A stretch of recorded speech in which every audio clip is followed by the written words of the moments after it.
Welcome to Chillin' 101. We hope this video helps. You need to start by accepting a key fact.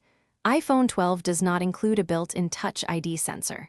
Once done, check Settings General about to confirm your model, update iOS to the latest release, and make a quick backup.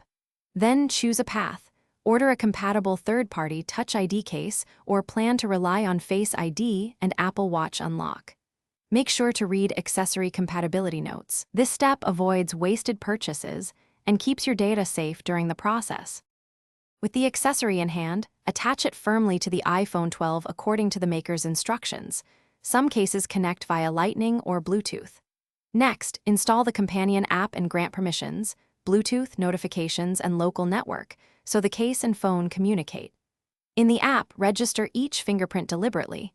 Clean finger, consistent angle, and multiple scans of the same finger.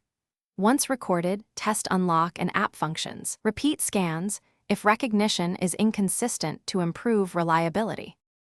Finish by validating every use case.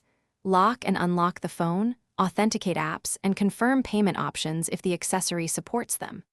If something goes wrong, first reboot both devices, repair the Bluetooth or Lightning connection, then delete and re-register fingerprints. Cleanliness and angle matter.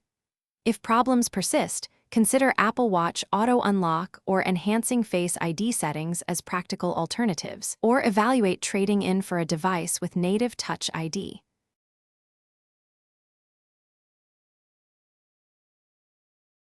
Thanks for watching. Consider subscribing if we helped you.